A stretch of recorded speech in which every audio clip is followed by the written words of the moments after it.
World cup की हार की दूसरी किस्त पूरी, मैदान पर आया रिंकू सिंह नाम का तूफान। रवि बिश्नोई ने किया कमाल, ऑस्ट्रेलिया ने दोबारा भारत के सामने टेक दिए घुटने। भारतीय टीम ने ऑस्ट्रेलिया को टी20 सीरीज के दूसरे मुकाबले में 44 रनों से हराया। सूर्य कुमार यादव की कप्तानी ने रंग जमाया। 5 मैचों की सीरीज में भारत ने बनाया 2-0 की बढ़त। सलामी बल्लेबाज ऋतुराज गायकवाड़ ने भी बल्ले से दिखाया दम, तो यशस्वी जायसवाल और ईशान किशन की ताबड़तोड़ बल्लेबाजी ने भारत को 4 विकेट पर 235 रन बनाने में बड़ी भूमिका निभाई।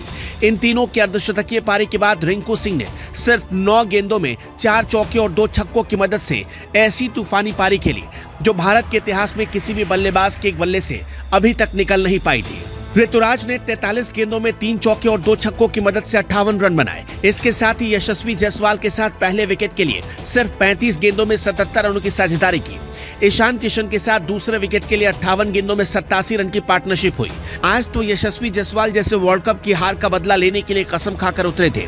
जायसवाल ने सिर्फ 25 गेंदों में ही 9 चौके और 2 छक्कों की मदद से अपनी हाफ सेंचुरी पूरी की, जबकि ईशान किशन ने 32 गेंदों में 52 रन की पारी खेली। ये लगातार दूसरे टी20 मुकाबले में उनके बल्ले से दूसरी हाफ सेंचुरी थी, जिसमें 3 चौके और 4 छक्के जड़े। ऑस्ट्रेलिया के लिए नाथन एलिस ने 4 ओवर में 45 रन देकर 3 विकेट लिए। जायसवाल और ऋतुराज की जोड़ी ने भारत को तेज तरार शुरुआत दिलाई। ऋतुराज ने स्टॉइनिस के पहली ओवर में चौका लगाया, लेकिन बाएं हाथ के बल्लेबाज जायसवाल ज्यादा आक्रामक नजर आए। उन्होंने तीसरे ओवर में मैक्सवेल के खिलाफ 2 चौके लगाने के बाद चौथे ओवर में सीन एबॉट के खिलाफ लगातार 3 चौके और 2 छक्के जड़े। उन्होंने इस गेंदबाज के अगले ही ओवर में फिर से हैट्रिक चौका जड़कर सिर्फ 24 गेंदों में ही अपनी हाफ सेंचुरी बना ली। पावर प्ले में भारत का स्कोर 1 विकेट पर 77 रन हो चुका था और ऑस्ट्रेलिया के गेंदबाज अब हाफ चुके थे। भारतीय टीम 6 से 10वें ओवर तक सिर्फ 1 चौका लगा सकी। ये पूरी पारी में भारतीय टीम के लिहाज से सबसे सुस्त ओवर थे।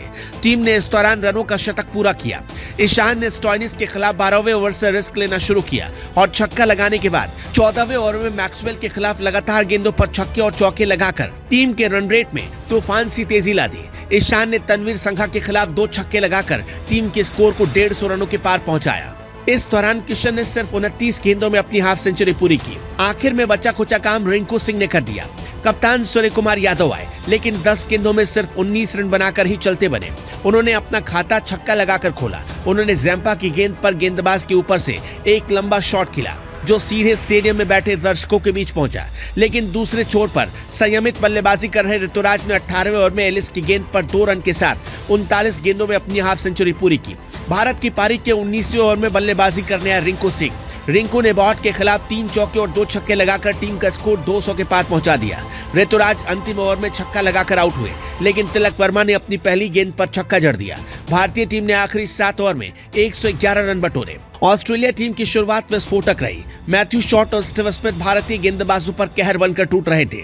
2 ओवर में ही टीम ने 31 रन ठोक दिए थे, लेकिन तीसरे ओवर में रवि बिश्नोई ने शॉट को आउट कर दिया। इसके बाद पिछले मैच के शतकवीर जोश इंग्लिश भी बिश्नोई की गेंद पर चलते बने। ग्लेन मैक्सवेल ने 8 गेंदों पर 12 रन बनाए और मैक्सवेल का विकेट जैसे ही गिरा, भारत ये तय कर चुका था कि जीत उसकी पक्की है। हालांकि भारतीय टीम ने 8वें ओवर में स्टीव स्मिथ को भी वापस भेज दिया था। स्मिथ ने सिर्फ 19 रन बनाए, लेकिन इसके बाद टिम डेविड और मार्कस स्टॉइनिस ने गेंदबाजों की धुनाई शुरू कर दी। 13 ओवर के बाद ऑस्ट्रेलिया का स्कोर 135 रन हो चला था।